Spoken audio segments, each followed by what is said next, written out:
Buenas tardes. Hoy último programa de este espacio financiado por la Consejería de Empleo, Industria y Comercio del Gobierno de Canarias, en el que les hemos ido informando y asesorando sobre los riesgos de realizar este tipo de prácticas pues a ustedes, trabajadores, empresarios y emprendedores. Hoy en concreto vamos a enfocarlo hacia la prostitución. Pagar o cobrar sin factura, contratar sin dar de alta, recibir ayudas que no te corresponden, son actitudes insolidarias que ponen en riesgo los servicios públicos, nuestras prestaciones y la competitividad de las empresas. La economía sumergida no supone más ventajas para ti, sino menos beneficios para la sociedad, porque menos no es más. Gobierno de Canarias.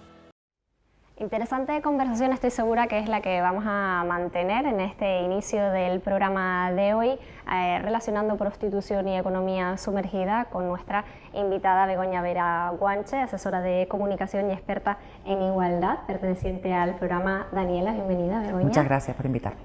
Gracias por venir, porque cuando se habla de prostitución y luego encima lo vamos a vincular a economía sumergida, no sé si es una situación compleja a la hora de tratar. Lo primero que hay que decir es que la prostitución en España es un limbo legal, entonces hablar de economía sumergida y prostitución es un poco extraño, ¿no? Porque aunque sí es cierto que hubo una cierta regulación a partir del 2010, se intenta hacer un estudio sobre lo que supondría para el PIB y se incluye a partir del 2014 en el PIB, pero solo aquellos beneficios generados por los clubs de alterne, que es mínimo en la prostitución, podría ser un 10% de lo que mueve. Y no es real, porque tenemos películas como El proxeneta de Mabel Lozano, que habla un proxeneta y va contando de que dice: los mejores amigos que tenemos son Hacienda, nos devolvían hasta el dinero. Eso te quería preguntar por ahí, porque ¿qué papel pueden tener las mafias dentro de esta relación con la economía sumergida? A ver, para que la gente lo entienda, el mayor negocio ilegal del planeta es la prostitución y trata. El segundo es la venta de armas ilegal y el tercero es las drogas, para que entiendan de qué estamos hablando. Se supone que mueve 4.000 millones diarios, no se sabe, porque es un negocio ilegal, pero es el más rentable para las mafias. La industria del sexo, que así como lo llamamos, el sistema prostitucional, la prostitución, la trata, la pornografía, todo esto mueve dinero que no es controlable. No es controlable porque está en las sombras. Eso sí, es el dinero más sucio que existe, porque es a través del sufrimiento de las personas. ¿En qué lugar quedan entonces esas personas si genera tanto dinero? Entiendo que no son quienes se benefician de ese dinero, esas personas que están... La mayoría de la prostitución es trata. El 80% se supone que son trata con fines de explotación sexual. Es un delito penado, dado por la ONU, y a través del Convenio de Estambul ya está reconocido como un delito al que está sometido España como país. La trata es un delito gravísimo. Y la mayoría de la prostitución es trata, o sea, son personas que por engaño, o por rapto, por secuestro, pero también simplemente por el engaño de ofrecerles una cosa y después dedicarlas a otra. La mayoría de las víctimas de trata no ven ni un duro para pagar, porque sirve para pagar las deudas, y es una trampa perversa que siempre tienen que estar aguantando y sufren todas las violencias habidas y por haber. O sea, imaginémonos, todas las violencias machistas, pues las mujeres que están en prostitución, contextos de prostitución y trata, las sufren todas. Haces alusión a las mujeres y entiendo que son las principales afectadas de estas circunstancias. El dato es clarísimo, pero no es un dato que de yo, esto es científico. El 99% son mujeres, niñas y niños. También hay un porcentaje de hombres que se prostituyen, ya sean travestis o no transexuales, no, porque ya serían mujeres. Pero son mujeres en su gran mayoría, y los hombres que se prostituyen, el problema no está quién se prostituye, el problema es quienes consumen, son para hombres. Casi el 100% de los consumidores, los puteros, son hombres. Frente a esta circunstancia que describes y frente a esta situación de economía sumergida, ¿existe una contrariedad o podemos hablar de que con el tiempo y espacios como este podemos terminar con esta situación en este ámbito concreto? Vamos a ver, hoy justo esta semana, países como Alemania, que habían sido buenistas en su perspectiva, es decir, bueno, vamos a buscar fórmulas para mejorar las condiciones de las mujeres o para sacar a la luz esta economía. Acaban de llevar a mujeres en contextos de prostitución o víctimas de trata al Bundestag, al Congreso, al Parlamento, para escuchar que se han equivocado. O sea, ahora mismo, por ejemplo, con las mujeres con las que trabajamos, te dicen, yo trabajo con víctimas, con mujeres en contexto de prostitución y víctimas de trata. La mayoría de las mujeres te dicen que, por ejemplo, el infierno en la tierra es Hamburgo,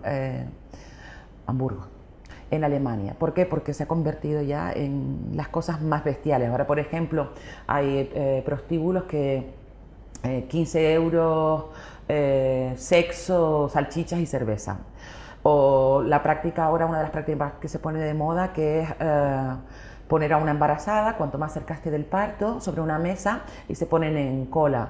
Y eso se paga 20, 30 euros. O sea, esas cosas que nos parecen que no existen, esto existe.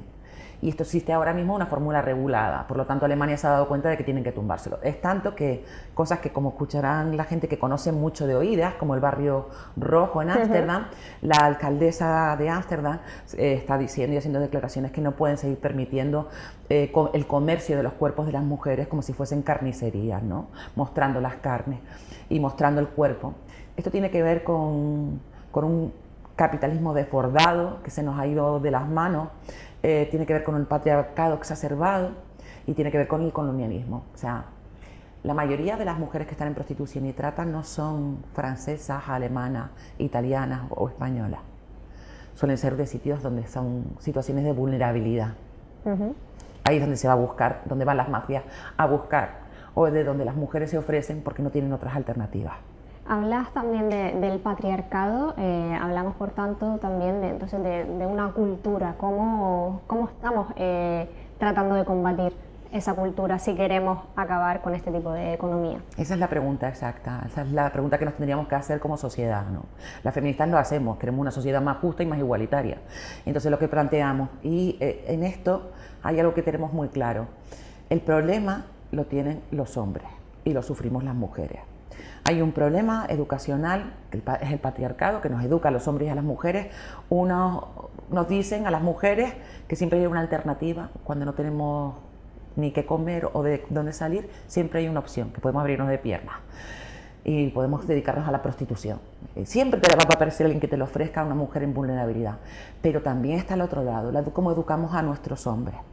Los percentiles, ahora mismo, Lluís Ballester, con su informe sobre la pornografía, acaba de mostrar los datos de consumo de pornografía en España. Ya baja a los 8 años. O sea, niños con 8 años ya están consumiendo gratuitamente pornografía. Desde que tengan un móvil ven porno y no tenemos educación sexual afectiva, ni en casa ni en la escuela. Por lo tanto, no tienen otra forma de saber qué es una sexualidad igualitaria y sana, en la que el deseo sea mutuo, el que el placer sea mutuo, el que el consentimiento sea cierto. Si no enseñamos todas esas cosas, tenemos problemas muy graves, como que ya está bajando el percentil de consumo a 15, 17 años en chicos de consumo de prostitución, porque no les sirven, no les sacian las fantasías sexuales que aprenden a través del porno con sus parejas, sino tendrán que pagar a alguien para usar su cuerpo en algo que no tiene nada que ver con el sexo, porque la prostitución no tiene nada que ver con el sexo, sino con el control y el dominio del cuerpo de la mujer. Frente a estos datos que das, entonces tendremos que a corto o largo plazo la situación no se revertiría, sino todo lo contrario. Cuando las abolicionistas no son ideológicas como yo, no somos ingenuas, y más cuando trabajo con mujeres todos los días, ¿no?, que están o han estado en contextos de prostitución, ya sea con trata o en prostitución. Una de las cosas que tenemos clarísima, es que esto no se trata como mañana decimos, prohibimos la prostitución, porque el problema está en qué alternativa le das a las mujeres, a las cientos de miles, porque recordemos que España es el prostíbulo de Europa. Es el país donde más se consume prostitución de toda Europa y uno de los 3 países donde más se mueve prostitución del mundo, junto con Tailandia y Puerto Rico. No estamos hablando de cualquier país, no es Suecia, sería más fácil, ha costado años también el modelo sueco, ¿no? Todo parte por cambiarlo entero, esto no son medidas para hoy, esto es a largo plazo, pero todo empieza cortando ¿cómo diríamos?, el flujo de consumo. O sea, lo primero es trabajar con nuestros jóvenes, chicos y chicas, y sobre todo con los chicos, y cuando vamos a los institutos, hablar con ellos, que empaticen con las mujeres que están ahí, que trabajen lo que es la sexualidad igualitaria, lo que les están quitando, porque no es que solo, ay, qué malo, qué feo es, no, es que te están quitando un montón de cosas. O sea, de repente para ti la sexualidad ya no es una caricia, un beso, sino tiene que ser todo relación coital y extrema, ¿no? El porno duro, porque eso es lo que ven. No seamos ingenuos, padres y madres que estamos viendo esto, tutores, que sepamos que lo que están viendo es eso. Y desde el programa Daniela, ¿cómo se afronta esta situación con los jóvenes y con las mujeres que se acercan? Nosotros trabajamos, el programa Daniela Oblata es el único programa y asociación que trabaja de forma integral con las mujeres en Canarias. Tenemos casa de acogida, pisos de autonomía, pero también tenemos atención psicológica, trabajo social, jurídica y demás. O sea, es una integral, ¿no? Un tratamiento y acercamiento a las mujeres de forma integral, de acompañamiento a sus procesos personales, porque no estamos para decir ni juzgar ni para decir a la mujer lo que tienen que hacer, sobre todo porque la mayoría de las mujeres vienen con una mochila que para mí son una heroína, ¿eh? Porque la resiliencia, o sea, la capacidad de supervivencia que tienen esas mujeres es increíble. O sea, cada día me sorprenden más con sus historias, pero hay que pensar que tienen detrás las mochilas. Normalmente son mujeres. Un gran número de las mujeres que se meten en prostitución han sufrido abusos sexuales, por lo tanto normalizan y normativizan. Pensemos que el 30%, 3 de cada 10 niñas de España sufren abusos sexuales en la infancia. Eso va generando pautas de comportamiento acerca de la sexualidad. Luego son mujeres que tienen vulnerabilidades extremas acerca de pobreza, de los países en los que son, y si son de aquí también, vulnerabilidad económica, de formación y demás. Y siempre hay esa alternativa para las mujeres, que es curioso, ¿no? Y entonces están muy dañadas. O sea, la prostitución no es un juego de niños.